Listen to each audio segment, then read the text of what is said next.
நெய்தி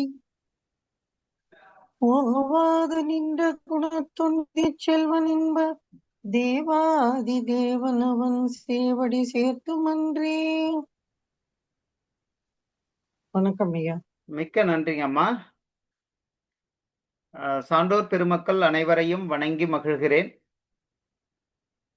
சான்றோர் பெருமக்களையும் ஆசிரியர் பெருமக்களையும் மாணவ செல்வங்களையும் ஆய்வாளர் நண்பர்களையும் வருக வருக என வரவேற்பதில் பெருமகிழ்ச்சி கொள்கின்றேன். சான்றோர் பெருமக்களே, இன்றைக்கு சென்னை செந்தமிழ் மன்றமும் அனைத்திந்திய சாதனை புத்தக நிறுவனமும் இணைந்து நடத்துகின்ற சீவக சிந்தாமணி, இந்த சீவக சிந்தாமணியானது ரொம்ப அற்புதமாக நிகழ்ந்து கொண்டிருக்கிறது. அந்த வகையில் இன்று 65வது அமர்வும் 66வது அமர்வும் இன்று தொடர்கிறது. இந்த அமர்விற்கு பாடுபொருளாக 65வது அமர்விற்கு பாடுபொருள் 1551. ஏறக்குறைய இன்னைக்கு பாதி கிணற தாண்டோம். அதனால 1551 1575 வரை இந்த பாடுபொருளை நமக்கு வழங்குவதற்காக இருந்தவர் வேறொருவர், இப்போது காத்து கொண்டிருப்பவர் மற்றொருவர். அந்த வகையில் முனைவர் கி. ச. புனிதவதி அம்மையார் விருந்துநிலை பேராசிரியராக பணியாற்றி வருகிறார். தமிழியல் புலம், புதுவை பல்கலைக்கழகம், புதுச்சேரி. இந்த இடத்துல இந்த பல்கலைக்கழகத்துல ரொம்ப அற்புதமாக பணியாற்றி வரும் அம்மையார் அவர்களை சென்னை செந்தமிழ் மன்றமும் அனைத்திந்திய சாதனை புத்தக நிறுவனமும் இணைந்து வருக வருக என வரவேற்பதில் பெருமகிழ்ச்சி கொள்கின்றோம். வாருங்கள் அம்மா. சான்றோர் பெருமக்களே, இந்த அமர்வானது 65வது அமர்வானது சென்னை செந்தமிழ் மன்றத்திற்கு 296வது நிகழ்வாக நிகழ்கிறது. இந்த 296வது நிகழ்வை நாம் 296வது திருக்குறளை கொண்டு தொடங்குகிறோம். இது அற்புதமான செய்தியை நமக்கு வாய்மை என்னும் 30வது அதிகாரத்தில் திருவள்ளுவர் வழங்கி வருகிறார். இன்றைக்கு இன்னும் உச்சத்துல போய் சொல்ற பொய்யாமை அன்ன புகழில்லை. இந்த பொய்யாமையை போன்ற ஒரு உயர்வு தருகின்ற நிகழ்வு வேற எதுவுமே கிடையாது. அது எந்த நிகழ்வாக இருந்தாலும் அந்த நிகழ்வினால் வருகின்ற புகழ் ஆனது இந்த பொய்யாமை என்ற இந்த ஒன்றினால் பெறக்கூடிய புகழை விட குறைவாகவே இருக்கும். எய்யாமை எல்லா அறமும் தரும். ரொம்ப அழகாக சொல்லுகிறார். பொய்யாமை என்ன புகழில்லை, எய்யாமை எல்லா அறமும் தரும். ரொம்ப அற்புதமாக சொல்றார். இயலாமை இருந்தால் கூட சரி, அவனிடம் பொய்யாமை என்பது ஒன்று இல்லை என்றால் இந்த உலகத்துல என்னென்ன புகழ் இருக்கிறதோ அத்தனையும் அவனுக்கு வந்து சேரும். அதுதான் எய்யாமை எல்லா அறமும் தரும். இப்படி ரொம்ப அழகாக, இதற்கு சான்று நாம் நிறைய காட்டலாம். அரிச்சந்திர புராணம் ஒரு மன்னனாக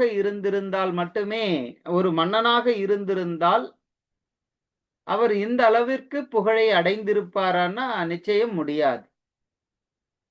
அப்ப வாய்மை என்ற ஒன்றை கையில் எடுத்து அதை கடைபிடித்து வாழ்ந்ததனாலேயே இன்றும் எல்லோரிடமும் சாதாரண பட்டி தொட்டிகளிலும் அரிச்சந்திரனுடைய அது ஒரு காவியமாக இருந்தாலும் சரி, அந்த கதாபாத்திரம் எல்லாரிடமும் புழக்கத்தில் வருகிறது. அப்படி பொய்யாமையால் பெற்ற புகழ் ஹரிச்சந்திர புராணம், காந்தியடிகள், இப்படி நிறைய நம்ம சொல்லலாம். அதனால இந்த நேரம் நமக்கு ஆனது அல்ல என்பதனால், பொய்யாமை என்ன புகழில்லை, எய்யாமை எல்லா அறமும் தரும் என்ற 296வது திருக்குறளை எல்லோரிடமும் பகிர்ந்து கொண்டதில் பெருமகிழ்ச்சி கொள்கின்றேன். சான்றோர் பெருமக்களே, இன்றைக்கு நமக்கு 65வது அமர்வை வழங்க காத்துக் கொண்டிருக்கும் அம்மையார் கி. ச. புனிதவதி அம்மையார் அவரிடம் இந்த அமர்வை ஒப்புவித்து இடம் சாருகிறேன். நன்றி, வணக்கம்.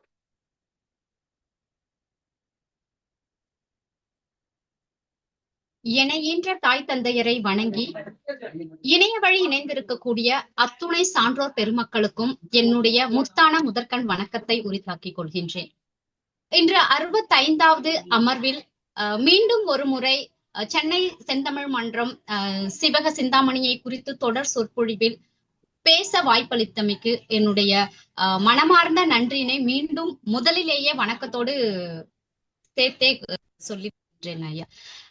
இப்ப நம்ம சிவக சிந்தாமனுடைய தொடர் சொற்பொழிவை நடத்திட்டு கொண்டு இருக்கக்கூடிய இந்த வேளையில இப்ப எனக்கு கொடுத்திருக்கக்கூடிய தலைப்பு இன்னைக்கு ஒரு காரணத்தினால இன்று எனக்கு வழங்கப்பட்டிருக்கிறது. இதை செவ்வனே செய்ய வேண்டும் என்பதுல நான் ரொம்ப நம்பிக்கையோட இருக்கின்றேன் ஐயா. நமக்கு கொடுத்திருக்கிற 1551வது பாடல்ல இருந்து நமக்கு தொடருது. அந்த பாடலுடைய முதல் பாடல் நமக்கு காமம் கள் ஊன் கைவிடுக அப்படின்னு சீவகன் வழிபோகனுக்கு சொல்லக்கூடிய அறக்கருத்துக்களை முன்னிறுத்தி சொல்லப்படுகிறது. அலைவது காமம் அடு நரவும் நெய்யொழுகும் ஊனும் பின்னா விளைவது தீவினையே கண்டீர் இவை மூன்றும் விடுமின் என்றாள். மூணுத்தையும் விட்டுடுங்க. அது என்னென்ன அப்படின்னு சொன்னா, அலைவது காமம், எப்போதுமே அலைபாய்ந்து கொண்டிருக்கக்கூடியதும் அனுபவிக்கிறதுக்கு விருப்பம் உடையதாகவும் அந்த எண்ணத்தை தூண்டி கொண்டிருக்க அந்த காமத்தையும், அடு நரவும் அந்த கள்ளையும், அந்த எப்பவுமே அதை கொடுத்து ஒரு வாட்டி நம்ம சுவைத்து விட்டோமே ஆனால் திரும்பியும் அதை தொடாம இருக்கவே முடியாது. எப்போதும் அதை மீண்டும் மீண்டும் பழக்கப்பட்டு வேண்டும் என்கின்ற அந்த ஒரு நினைவை தூண்டுவதாக இருக்கக்கூடிய அந்த கல் என்கின்ற ஒன்றையும், நெய்யொழுகும் ஊனும், எப்போதுமே நம்ம ஊன் கறி சமைத்தா அது எப்படி இருக்கும்னு பாத்தீங்கன்னா நெய் சொட்ட சொட்ட, அப்பதான் நம்ம எதையுமே விரும்பி சாப்பிடக்கூடிய அந்த ஊன் சமையல், அந்த உணவையும் நாம மூணுமே நமக்கு உடலுக்கு நன்மையை தருவன அல்ல. இவை மூன்றையும் விடுமின், இதை விட்டுடுங்க அப்படின்னு யாருக்கிட்டையாவது சொன்னா என்ன சொல்றாங்க? அப்படியே உடனே கோபம் வருதான். எப்படி அப்படின்னு பாத்தீங்கன்னா, தலையவிழ் கோதையார் தாமம் சேர் வெம்முளை போல் வீங்கி கண் சேர்ந்து உளைய உறுதி உரைப்பாரையோர் பாவம் உணராரே கான். அந்த பெண்களுடைய மேனி எப்படி சிவந்ததாக இருக்குமோ அதை போல கண்கள்லாம் அப்படியே கோபம் கொண்டு சிவந்து, எப்படி நீ இதை சொல்லலாம் என்று கோபத்தை உடையவர்களாக, அதை ஏற்றுக்கொள்ளும் மனப்பக்குவத்தை அடையாதவர்களாக இருக்கின்றார்கள் அப்படின்னு குறிப்பிடுறாங்க. எதை செய்யணும், எதை செய்யக்கூடாது, நீண்ட நாள் வாழ்வதற்கு எது தேவை, எது தேவையில்லை என்கின்ற அந்த அறக்கருத்தை முன் வைத்து சொல்லும் போது ஏற்படக்கூடிய மனநிலை என்னவாக இருக்கின்றது என்பதை இந்த இடத்துல சீவகன் எப்படி அந்த மனம் கோபத்தை ஏற்படுத்துது அப்படின்னு பாத்தீங்கன்னா, அப்படியே இது என்ன கொடுமை. இப்ப கூட இதை நம்ம பொருத்தி பார்க்கலாம். இந்த ஊன் உணவை நம்ம எப்படி விரும்பி விரும்பி சாப்பிடுறோம். இல்ல அப்பெல்லாம் பாத்தீங்கன்னா ஊன் உணவு அப்படின்னு சொன்னாலே நமக்கு ஒரு தீபாவளி அப்படின்னு வருடத்திற்கு ஒரு முறை என்கின்ற நிலையிலிருந்து மாறி தினந்தோறும் ஊன் உணவை உண்ணுதல், அது இன்னைக்கு ஊன் உணவு இல்ல, கறி சாப்பாடு எதுவும் இல்லையா, ஒரு பிரியாணி, பிரியமான பிரியாணி என்கின்ற ஒன்றுக்குள் சங்க காலத்திலிருந்தே நமக்கு இந்த ஊன் உணவு உண்டுதான், நம்ம இல்லை என்று சொல்லவில்லை. ஆனா அந்த உணவை அளவோட அப்படின்றதுல இருந்து மாறி முழுவதுமாக அதிலேயே தோய்ந்து போதல். இரவு முழுவதும் கடை, வீதிகள் முழுவதும் கடைகள், எல்லாமே என்னன்னு பாத்தீங்கன்னா ஒரு டாடா ஏசி வச்சுட்டு ஒரு டபராவுல அது நம்ம குறை என்று சொல்லவில்லை. உடலை நாம் பேணி பாதுகாக்கிறது ரொம்ப ரொம்ப முக்கியம். இந்த இந்த ஒரு பாடலே வந்து நமக்கு அவ்வளவு செய்திகளை கொண்டு கோபம் வருது அப்படின்னு சொன்னார் பாத்தீங்களா, சினம். நீ என்ன இப்படி எல்லாம் சொல்றீங்க, எப்படி வந்து சாப்பிடாம இருக்க முடியும், அந்த என்கின்ற ஒரு எண்ணத்தை தோற்றுவித்தல். அந்த எண்ணம் வருவதற்கு அடிப்படையாக இருக்கக்கூடியது என்ன? மனம். அந்த மனத்தை வந்து கட்டுப்படுத்துதல் என்பது எப்படி இல்லாம இருக்கின்றது என்ற விஷயத்தை வந்து கொண்டு வைக்கிறாங்க. அப்ப நம்ம இரவு முழுவதும் நம்மளுடைய உடல் வந்து ஒரு மெஷின். நம்ம எப்படி வந்து காலம் வந்து 12 மணிக்கு ஆரம்பிச்சு திருப்பியும் ஒரு சுழற்சி, திரும்பி இன்னொரு சுழற்சின்னு 24 மணி நேரம் வச்சு இந்த நேரத்துல இதுதான், அதே மாதிரி நம்ம உடலுக்கும் நமக்கு கால அட்டவணை உண்டு. எத்தனை மணிக்கு எழுந்திருக்கணும், என்ன சாப்பிடணும், அளவோட எப்படி சாப்பிடணும், எவ்வளவு ஓய்வு எடுக்கணும், எல்லாத்தையும் நமக்கு வந்து கால அட்டவணைப்படுத்தி கொடுக்குறாங்க. இரவு 9 மணிக்கு மேல உணவையே உட்கொள்ளக்கூடாது. ஏன்னா ஒரு உறுப்பும் வேலை செய்யணும் இல்லைங்களா, அதுக்கான நேரத்தை நம்ம ஒதுக்கணும். அப்ப அதை எதுவுமே நம்ம செய்யாமல் நம்மளுடைய மனதுக்கு தான் நம்ம சாப்பிடுறோமே தவிர உடலுக்கு சாப்பிடல. அப்ப அந்த உடலை வளர்த்தல் எதன் வழியாகனா மனத்தின் வழியாக தான். மனம் நிறுத்துனா நிறுத்தும், வேணும்னா வேணும் தான். அப்ப வேணும் என்கின்ற ஒன்றையும் வேணாம் என்கின்ற ஒன்றையும் நிர்ணயிக்க கூடியது எதுன்னு கேட்டீங்கன்னா மனம் தான். அப்ப அந்த மனம் வந்து கல் உண்ணாத, மாமிசம் உண்ணாத, காமம் கொள்ளாத அப்படின்னு ஒரு அறக்கருத்தை முன்மொழிந்தால் சினம் கொள்கின்றது என்ற கருத்தை வந்து முதல்ல நமக்கு அந்த பாடல்ல சொல்றாங்க. எப்படி நீங்க சொல்லலாம் அப்படின்னு. 2வது பாடல்ல பாத்தீங்கன்னா 1552வது பாடல்ல இந்த தீய கொடிய மனம் உடையவர் எப்படி இருப்பாங்க, அவங்களுடைய மனம் எந்த மாதிரி இருக்குதுன்றத ஒரே ஒரு ஓமைதான், வேற ஒண்ணுமே சொல்லல. நீங்க சாப்பிடுற எல்லா உணவும், இப்ப நம்ம மேல இருக்கிற இந்த சதை இல்லைன்னா வெறும் எலும்பு இல்லைன்னா நம்ம வந்து சதை பிண்டம் தான், சரிங்களா. அப்ப அந்த சதையினுடைய பிண்டத்தை வளர்ப்பது, அந்த ஊனை வளர்ப்பது ஆரோக்கியமான உணவை கொண்டு அல்ல. எப்படி வளர்க்கிறோம்னா ஊனை தின்று நிறைய மாமிசங்களை எல்லாம் உண்டுதான் நம்ம இந்த ஊனை வளர்க்கின்றோம், இந்த உடலை வளர்க்கின்றோம். அப்படி அந்த வளர்க்கக்கூடிய அந்த உடலானது நம்மள என்ன நிலைக்கு கொண்டு போகும். அப்ப நீங்க என்ன பண்ணணும் அப்படின்னு சொல்றாங்கன்னா, அந்த மனம் வந்து எப்படி ஆகுது, உணவை சாப்பிடணும் அப்படின்னும் போது அது அந்த உடல் வந்து மிக வெகுவாக அதாவது பெருத்து போகுதல் அப்படின்னு இருக்கு. அது என்ன சொல்றாங்க, கழுகு உண்ணும் இந்த உடலை. இப்ப நம்ம இறுதியாக ஒவ்வொரு உயிரும் பிறந்தால் நிச்சயிக்கப்பட்டு பிறக்கப்படுவது என்னன்னு கேட்டீங்கன்னா, அவங்களுக்கு உயிர் வந்து போகும். அது உயிர்னாலே அது போயிடும். அது கூடு விட்டு எப்படி வந்து அந்த பறவை வந்து இறை தேடுறதுக்காக அந்த கூடை விட்டு வேகமா பறந்து போகுது, அந்த மாதிரிதான் அந்த உடலுக்குள்ள வந்த அந்த உயிரானது ஒரு நாள் வெளியில ஓடிடும். அந்த மாதிரி அந்த உயிரானது நன்மையை செய்ய பயணிக்காமல் தீமைக்கு ஆட்படுது. அதுக்கு எப்படி சொல்றாங்கன்னா, இந்த உடலானது கழுகு உண்ணக்கூடியது. நம்ம இறந்து பட்டு விட்டால் நம்ம அதை வந்து சரியாக அதை நம்ம டிஸ்போஸ் பண்ணிடுறோம் கடைசியா இறுதி சடங்கு. ஆனா அதை வந்து நமக்கு எப்படி கொடுக்கப்படுதுன்னா, அதை நீ வெளியில போட்டீங்கன்னா கழுகும் காக்கையும் தானே வந்து துண்ண போகுது. அப்ப அப்படி உண்ணக்கூடிய இந்த உடலை உண்ணக்கூடிய இந்த உடலை நீங்க ஊனால வளர்த்து கொண்டு இருக்கின்றீர்கள். அதை சொன்னா உங்களுக்கு கோபம் வருகின்றது என்பதாக குறிப்பிடார். இந்த மனம் எப்படி ஆகுதுன்னா, இந்த ஊனை அதை திருப்பி எவ்வளவு அறக்கருத்துக்களை நாம சொன்னால் கூட அந்த கருத்து எப்படி போகுதுன்னா மரச்செவின்னு சொல்றாரு. இப்ப நம்ம காது இருக்கு இல்ல, இந்த காதுல ஓட்டை இருக்குது இல்ல, அது எப்படி இருக்குதுன்னா மரத்தால செய்யப்பட்டது. என்ன மரம் மாதிரி நின்றுட்டு இருக்கிற நம்ம கேட்போம் இல்லைங்களா, சொல்றதே காதுல விழலையா, கட்ட மாதிரி இருக்குன்னா. அப்ப வைரமுத்து சொல்ற மாதிரி மரம் என்று திட்டாதீர்கள், மரத்திற்கு வந்து உயிர் உண்டு அப்படின்னு சொல்றாங்க இல்லைங்களா. அப்ப அந்த மரத்திற்கு உயிர் உண்டு. ஆனா மரம் என்று சொல்லக்கூடியது இன்னொன்னு என்னன்னா, நமக்கு அந்த உயிர் இல்லாம கட்டையாக இருக்கக்கூடிய செயலற்று கிடக்கக்கூடியதாக நம்ம அந்த இடத்துல பொருள் கொள்ளப்படும். மரச்செவி அது எப்படி உணர்வற்று கிடக்குமோ அதை போல என்ன சொன்னாலும் இந்த ஓட்ட வழியா செவி வழியாக போகக்கூடிய அந்த கருத்துக்களை எல்லாம் இந்த வழியா தூக்கி வெளில கடாசிடுறோம். அதுதான் நம்ம செய்கின்றோம் என்பதா குறிப்பிடுறாங்க. இதுதான் வந்து அந்த மனம் நமக்கு எப்படி இருக்குதுன்றத சுட்டி காட்டுறாங்க. இழுதண்ண வெண்ணினத்த செந்தடிக்கே ஏட்டை பட்டிரும்பிற் போர்த்த. அது எப்படி இருக்குதுன்னா, அந்த சதையெல்லாம் வந்து நெய் மாதிரி, எப்படி நெய் விழுது எப்படி எடுத்து விட்டா நெய் எப்படி தொலைன்னு ஊத்துமோ அதை போல வெள்ளை சதை கொண்ட அந்த ஊனில் ரத்தம் தோய்ந்து கிடக்கின்றது அப்படின்னு சொல்றாங்க. அது மீதுதான் நம்ம என்ன பண்றோம், ஆசைப்பட்டு உண்ணுகின்றோம். பழுதென்னும் வன் மனத்தார் அப்படின்னு சொல்றாரு. குற்றம் குற்றமுடைய வழுதென்னும் குற்றமுடைய வன்மையான மனம், திரும்ப திரும்ப குற்றத்தை செய்வதில் எந்த தப்புமே இல்லை என்கின்ற மனநிலை உருவாக்கி கொண்டு ஓட்டை மரச்செவியார் அப்படின்னு சொல்ற ஓட்டை, அந்த காதுல இருக்கக்கூடிய அந்த நமக்கு எப்பயுமே சொல்லுவாங்கல்ல, ஒரு பக்கம் சொல்றதை இன்னொரு பக்கம் வெளியில விடுறதுக்காக தான் ரெண்டு பக்கமும் ஓட்டை இருக்குது அப்படின்னு சொல்லி நகைச்சுவைக்காக சொல்லக்கூடியது. ஆனா அந்த செவி வழியா சொன்னா எதையுமே கேளார்பால் போன்று, அது எதையுமே கேட்காத மாதிரி ஒழுகிய அவதூறும் நல் அறத்தை ஓர்கிலர், எதையுமே நல்ல அறத்தெல்லாம் கேட்கறதே கிடையாது. ஊன் செய் கோட்டக்கு கழுகுண்ணும் வள்ளூருமே சுமந்து புள்ளிற்கே புறஞ்செய்கின்றார். என்ன அறத்தை செஞ்சிட்டு இருக்காங்கன்னா, கழுகு உண்ணக்கூடியதான் சொன்ன, கழுகுண்ண வள்ளூரமே சுமந்து புள்ளிற்கே புறஞ்செய்கின்றார். அந்த ஊன் உடலை கழுகு உண்பதற்காக மட்டுமே வளர்த்து கொண்டிருக்கின்றார் என்று குறிப்பிடுகின்றார்.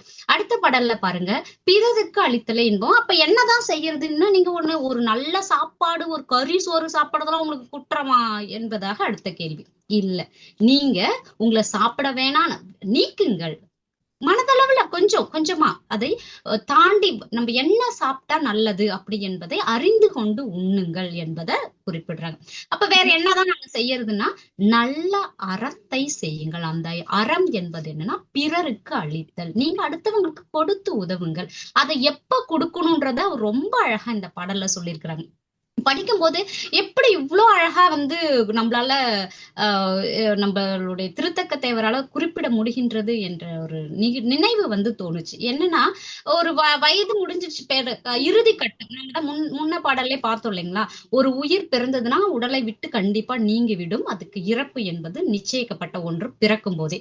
அப்படி இருக்கக்கூடிய அந்த உயிர் போகும்போது நாம செய்த பாவ புண்ணியங்கள் எல்லாத்தையும் கணக்கு பண்ணி நாம வாழும் போது கிடைக்குதோ கிடைக்கலையோ, நம்மளுடைய உயிர் போகும்போது அது கண்டிப்பா கிடைச்சிட்டு தான் நம்மளை திருத்தி விடும். அது வரைக்கும் விடாது. கண்டிப்பாக ஒரு உயிர் தான் அனுபவித்த தான் வாழ்ந்த வாழ்க்கை என்ன அப்படின்னு பாத்தீங்கன்னா, அந்த இறுதியில நம்மளுடைய மரணத்தை சொல்லக்கூடிய விஷயம்தான். அப்படி இருக்கக்கூடியது போது சொல்றாரு, வாயில் படுத்த படுக்கை ஆயாச்சு, வாயெல்லாம் குளறுது, என்ன சொல்றோன்றதே யாருக்குமே புரியாத ஒரு சூழல் இருக்கக்கூடிய நேரத்துல மனைவி பார்த்து கை சைகை மட்டும்தான். அந்த நேரத்துல கை சைகை கூட்டு ஏதாவது செய்யலாம், இருக்கிற அந்த சொத்து பத்திரம் பணம் எல்லாம் அந்த பீரோல இருக்குது, கொஞ்சம் எடுத்து யாருக்காவது கொடுத்துறேன்னு சொல்லி இப்படி கூப்பிட்டா மனைவி என்ன பண்றாளாம், ஐயோ இந்த நேரத்துல நீங்க போய் விளாம்பழம் கேட்டா உங்களால எப்படி சாப்பிட முடியும்?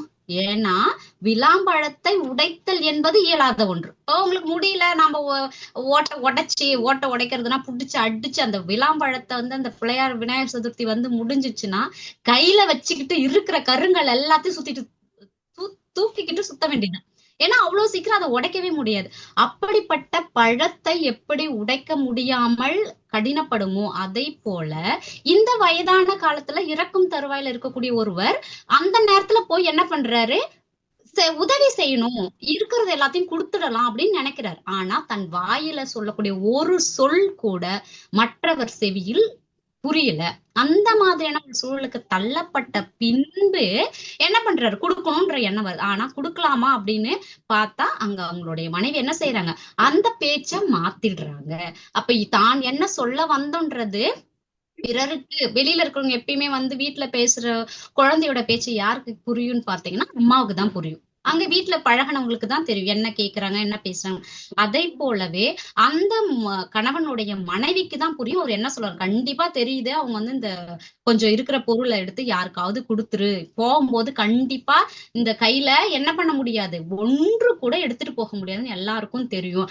அதனால வச்சிருக்கும் போது யாருக்காவது கொடுத்துடலாம் அப்படின்னு அவருக்கு வாழும் போது நினைவு வரல, இறக்கும் போது முடியாத போது சிந்தை வரும்போது கூட அதை மாற்றும் செயல் தாம் சுற்றத்தார்கள் செய்வார்கள். அதனால தயவு செஞ்சு அந்த இடத்துக்குலாம் நீங்க போயிடாதீங்க. இருக்கும் போதே உங்களால எவ்வளவு கொடுக்க முடியுமோ அதை கொடுத்து விடுங்கள் என்பதுதான் அந்த பாடல்ல ரொம்ப அழகா குறிப்பிடுறாரு. கையார் பொதித்த துணை காட்ட, துணையை தன்னுடைய மனைவியை அழைக்கிறாரு கையால். ஏன்னா பேசினா ஒண்ணும் புரியாது. கயர் கண்ணால், அழகிய கண்களை கொண்டு இருக்கக்கூடியவள், அதனை காட்டல. அவர் என்ன சொன்ன வந்தாலும் அவருக்கு தெரியும், ஆனா அவ சொல்லல. ஐயா விளம்பழமே என்கிறீர், நீங்க வந்து விளம்பழம் கேக்குறீங்க, நான் என்ன செய்யுது? ஆங்கதற்கு பருவம் என்றோ என்று என்ன சொல்றான்? இப்ப அந்த பருவமா இது உங்களுக்கு சாப்பிடறதுக்கு? என் செய்கோ இவன சிறந்தாள் போல் சிறவா கட்டுரையார். அவ என்ன சொன்னான்னு தெரியும், ஆனா அந்த செய்திய அவ சொல்லல. கட்டுரை, அவ அந்த செய்தியை சொல்லாமல் யான் குறித்த எல்லாம் பொய்யே பொருளுரையா முன்னே கொடுத்துண்டல்.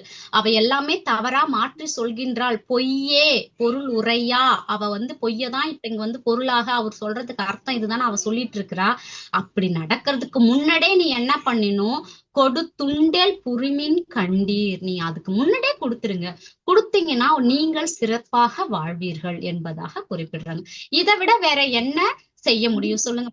ஒரு வாழ்க்கை என்பது வாழும் போது அந்த வாழ்க்கையை மிகச் சிறப்பாக வாழணும்னா அடுத்தவர்களுக்கு கொடுக்க வேண்டும். கோடி கோடியா ஒரு சான் வயிறு தான், அதை தாண்டி வேற எதுவும் சாப்பிட போறது இல்லை. நைட்டு சாப்பாடு சாப்பிடணும், நான் வந்து மதியமே சாப்பிட்டுட்டு இப்ப எனக்கு பசிக்கலன்னு சொல்லிட்டு இருந்தா ஆகுங்களா?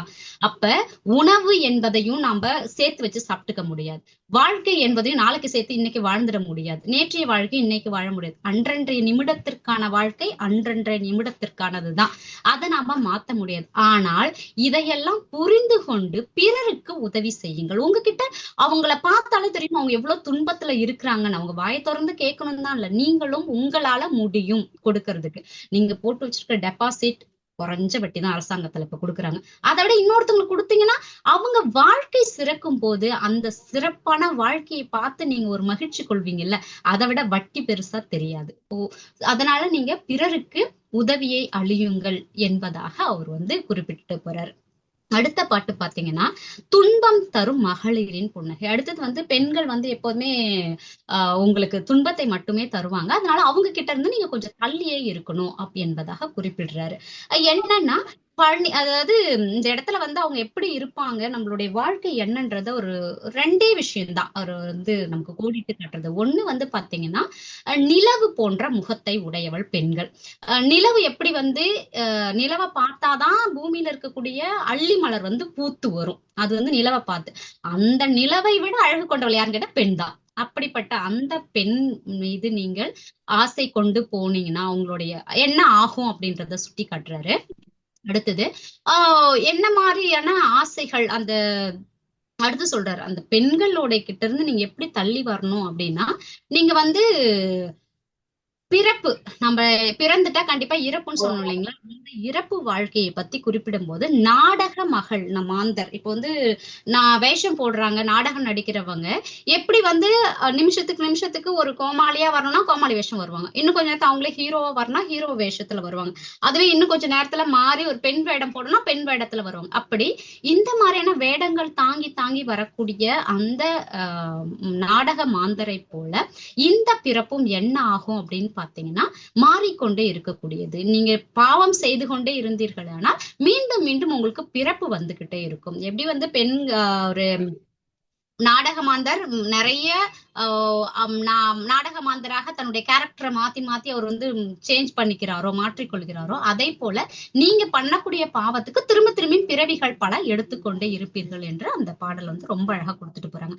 பனிமதி பொழிகதிர் பருகும் ஆம்பல் போல் முனிமதி முகத்தியர் முறுவல் நம்பினார். பெண்களுடைய புன்னகைக்கு நீங்க என்ன பண்ணிட்டீங்க, அவங்கள விரும்பிட்டீங்க அப்படின்னா துணிவளர் கதிர்கள் தோன்றி நாடகம் கணிய நின்றாடுவர் கடையில் காலமே. எப்பயுமே வந்து இந்த கடையில் காலமே என்பது மீண்டும் மீண்டும் பிறப்பெடுக்கிறதையும் அந்த நாடக மாந்தர் போல நீங்க வந்து உங்களுக்கு பிறப்பு நிறைய வரும் அப்படின்றத அந்த பாடல்ல சொல்றாங்க. அடுத்தது பாருங்க, அஞ்சு விலகும் சான்றோர். இந்த இடத்துல நம்ம எப்படி வந்து முதல்ல வந்து மகளிருக்கு ஓமைப்படுத்தும் போது அள்ளி மலருக்கும் நிலவுக்கும் ஒப்புமைப்படுத்தி நாடக மாந்தர ஓமையாக்கி நமக்கு வந்து பிறப்பை காட்டினாங்களோ, அதே இங்க வந்து சொல்றாங்க சான்றோர்கள் எப்படி வந்து வாழ்வாங்க அப்படின்னா மகளிர் கிட்ட இருந்து தள்ளியே இருப்பாங்க. அவங்க கிட்ட போக மாட்டாங்க. என்ன எப்படி இருப்பாங்கன்னா, சூரியன் இருக்கு இல்லைங்களா, சூரியனை கண்டாதான் தாமரை வந்து மலரும். சூரியன் மூடிடுச்சுன்னா, என்ன, சூரியன் வீட்டுக்கு போயிடுச்சு, இப்ப இரவாயிடுச்சு, நைட் 8 மணிக்கு இப்ப 7:45 போயிட்டு சூரியன் எங்க இருக்குன்னு நம்ம தேடினா கிடைக்குமா? கிடைக்காது. அப்ப அந்த நேரத்துல நம்ம போய் தாமரையின் குளத்துல பார்த்தோம்னா அது என்ன பண்ணிருக்கும்? கூம்பிதான் இருக்கும். அப்ப காலையில பாத்தீங்கன்னா அது மலர்ந்து இருக்கும். சோ அந்த மலர்ச்சியும் கூம்புதலும் சூரியனை சுட்டி காட்டுறாரு. இந்த இடத்துல மகளிர்களை பார்த்தால், அந்த சூரியன் போல மகளிர்கள் இருக்கிறாங்க, அவங்கள கண்டா இவங்க சான்றோர்கள் என்னன்னா, அறிவு ஒளி, அந்த ஒளியை கண்டால் மட்டும்தான் வருவாங்களே தவிர, அந்த ஒளி சூரியன் இல்ல அப்படின்னா தாமரை வராது இல்லைங்களா. இவங்க வந்து மகளிரை கண்டாங்கன்னா கண்டிப்பா என்ன பண்ண மாட்டாங்களாம், வரமாட்டாங்களாம்.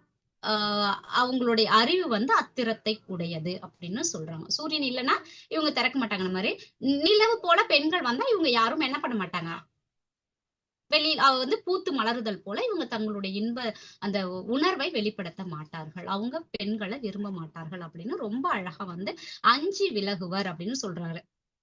நிழல் நிமிர் நெடுமதி நிகரில் தீங்கதிர் பழன வெண் தாமரை பணிக்குமார் போல், அந்த எப்படி வந்து அழகிய கதிராக சூரியன் போல இருக்கக்கூடிய குழல் நிமிர் குளவையார் கோலம் அஞ்சினார் தொழ நிமிர் தமரராய் துறக்கம் ஆழ்வரை, அவங்க வந்து வானுலகத்தை ஆளக்கூடியவர்களாக இருப்பார்கள் என்பதாக அந்த பாடல சுட்டி காட்டுறாங்க. அடுத்து பாத்தீங்கன்னா, உண்மை மொழிகளை உரைத்த சீவகன். இப்படி வந்து ஒவ்வொரு விஷயமா வந்து ஊன் உணவு, கல் உணவு, பெண்களை எல்லாம் விரும்பக்கூடாது, நீங்க வாழும் போதே அடுத்தவர்களுக்கு அறம் செய்ய வேண்டும், அப்புறம் வந்து சான்றோர்கள் எப்படி வாழ்வாங்க அப்படின்னு ஒன்னொன்னா பாயிண்ட் அவுட் பண்ணிட்டு கடைசியா சொல்றாரு. இன்னவாறு உறுதி கூறி எரிமணி வைரம் ஆர்ந்தா, அவர் நிறைய அணிமணிகள் எல்லாம் போட்டிருக்கிற வைரம் எல்லாம், அந்த வழிபோக்கனுக்கு என்ன பண்றாரு, நல்ல அறிவுரைகள் எல்லாம் கூறி பொன்னவிர் களங்கள்லாம் பொலிவோடு புகன்று நீட்டி, இந்தாப்பா நீ வச்சுக்கோ, வச்சுக்கிட்டு நீ பத்திரமா போ, சென்மீன் சென்று வா நீர் என்று கூற வளம் கொண்டு தொழுது சென்றான். அவன் என்ன செய்யறான், தனக்கு அறிவுரை கூறி எல்லாத்தையும் கொடுத்த, பொன் பொருள் எல்லாம் கொடுத்த சீவகனை தொழுது வளம் வந்து வளமாக சுற்றி வந்து வில்மறி நீண்ட தோளான் வெயிற்கடம் நீத்தல் உற்றான். என்ன செய்யறான், அவன் வந்து போக ஆரம்பிக்கிறான். எப்படி போகிறான் அப்படின்னு பாத்தீங்கன்னா,